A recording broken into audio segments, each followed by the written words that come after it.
Our second scripture lesson for today is Luke chapter 12, verses 13 through 21.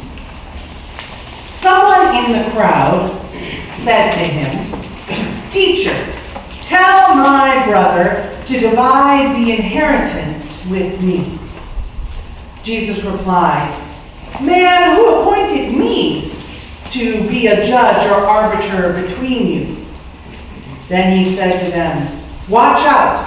Be on your guard against all kinds of greed. Life does not consist in abundance of possessions." And then he told them this parable. The ground of a certain rich man yielded an abundant harvest. He thought to himself, "What shall I do? I have no place to store my crops." Then he said, "This is what I'll do. I'll tear down my barns and build bigger ones, and there I will store my surplus grain. And I'll say to myself, you have plenty of grain laid up for many years. Take life easy. Eat, drink, and be merry." But God said to him, "You fool, this very night your life will be demanded from you. Then who will get what you have prepared for yourself? This is how it will be with whoever stores up things for themselves, but is not rich toward God."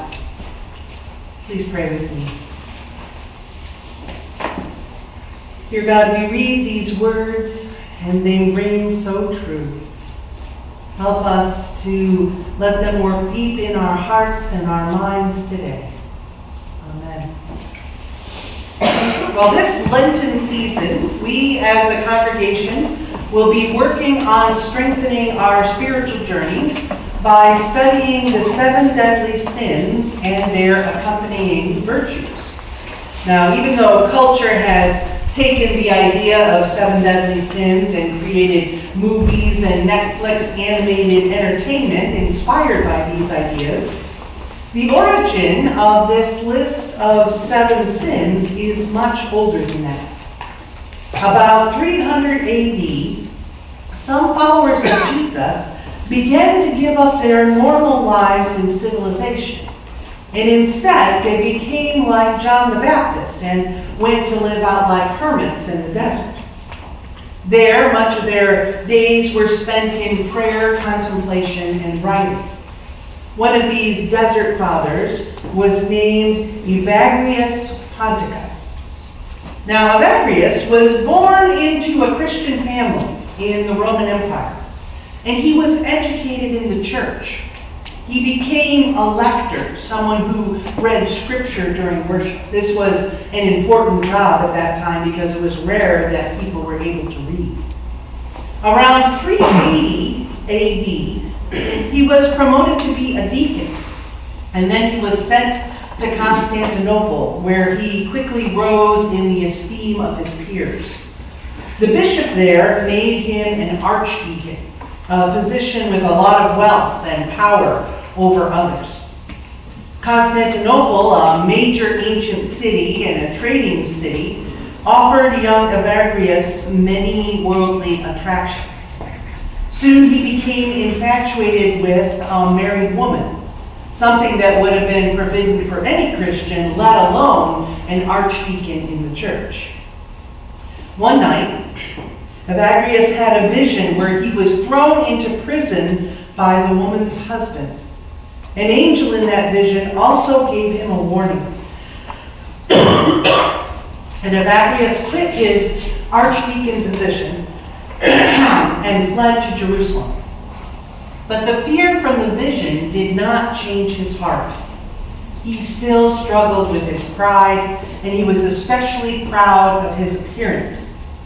It was in Jerusalem that Evagrius became deathly ill, and he sought help from a monastery on the Mount of Olives. After Evagrius had confessed his sin and accepted her instructions to become a monk, he regained his health and then lived the rest of his life as an ascetic. Among the practices that he adopted were eating only once a day, while also limiting his sleep and bathing. He devoted the majority of the rest of his life to contemplation, writing, and prayer. And from his writings, the 7 deadly sins were adopted into the theology of the Roman Catholic Church. Once they became widespread, they inspired artwork, sermons, and other writers. Dante, for example, expanded on the idea of the 7 deadly sins to imagine separate sections in hell for those who were guilty of those infractions. The 7 deadlies became temptations that every Christian needed to constantly be wary of. Now, of the 7 deadly sins, 2 are thought to be the most dangerous and the foundation for many other temptations. The church considered the most deadly sin to be the sin of pride. Pride was thought to cause people to rely on themselves instead of turning their lives over to God. Now, we'll conclude our Lenten series on Palm Sunday by examining pride. But the second sin that was considered very dangerous and foundational to many others was the sin of greed, which is the sin we are examining today. Now, the Greek word that is used in the New Testament for greed is philaguria. From the Latin, it is sometimes called avarice. The Catholic theologian Thomas Aquinas described greed as giving up eternal things for the sake of earthly things. Greed is seen as the root for many other sins, such as hoarding, theft, robbery, violence, trickery, manipulation, and lying. Instead of living one's life for God, people instead live their lives in order to gain more stuff.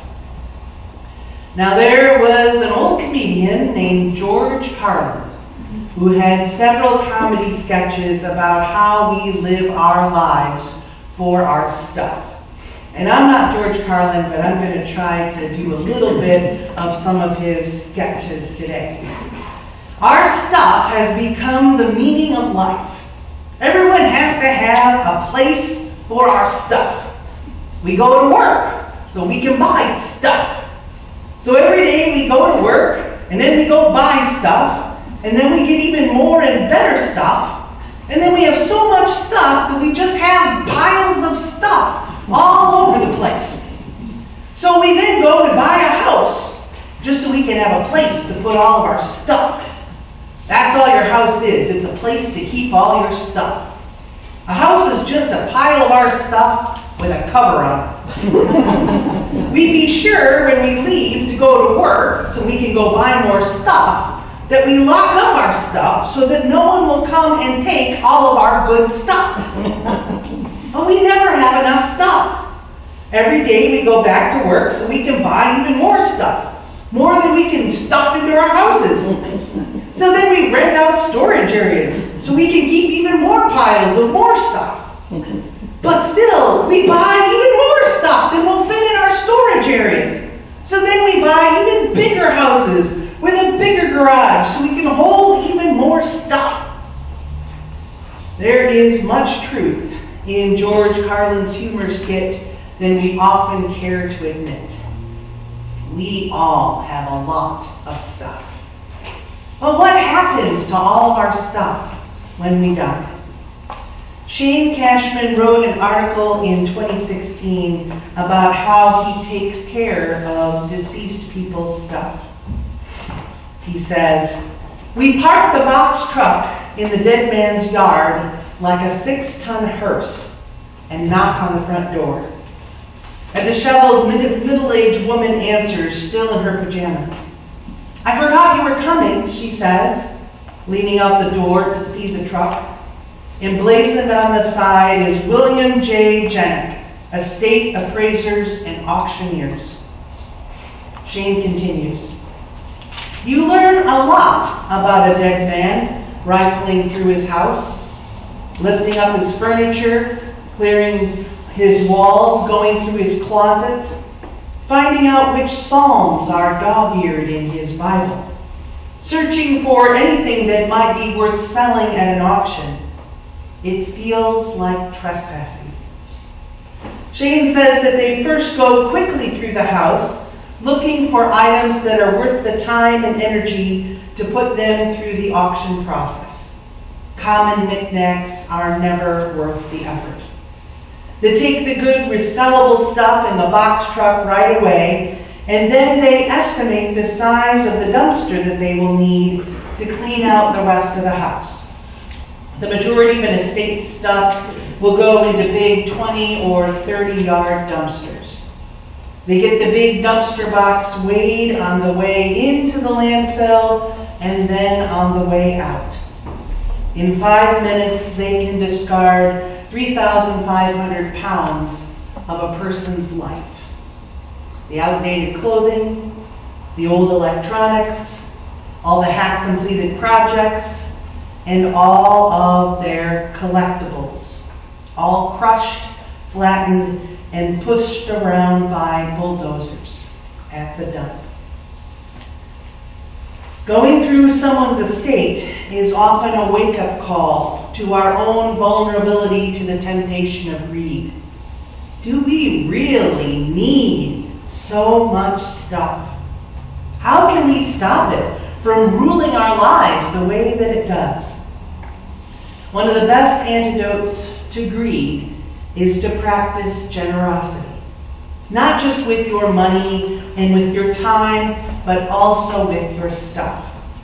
During Lent here at North Kent, we have the 40 items for 40 days challenge for you. It is meant to be an opportunity for us to go through our closets and pull out those items that don't fit or we won't wear anymore, and to donate them to other people that will use them.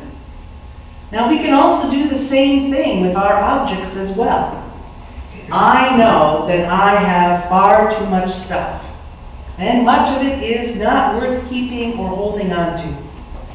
I was thinking about it and looking at my bookshelves, and I have college textbooks that I bought in 1989 that are sitting on my bookshelf unopened since I took the exam for the class. We have games we no longer play. We have small bits of china that never get used. We have dozens of things that others have given to us over the years that we are holding on to because it might be useful someday. Marie Kondo, the tidiness guru, has it right.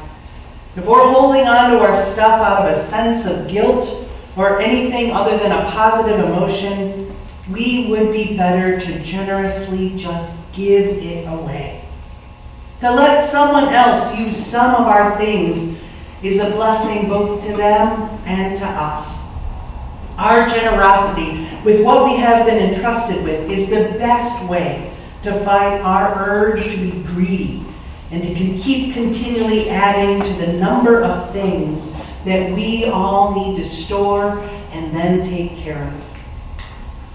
In conclusion, this Lent we will be studying the 7 deadly sins that have over the centuries weighed down other Christians who have also strived to follow the way of Jesus. One by one, week by week, we're invited to not only think about these things, but to do something about them. Today, our challenge is to engage the spirit of generosity, engage it seriously, and to make a dent in our long-running infatuation with acquiring and keeping more stuff. We need to focus our hearts and minds on the eternal love of God, our love for others, things that will last, and not the stuff that weighs us down. I pray it will be so. Amen.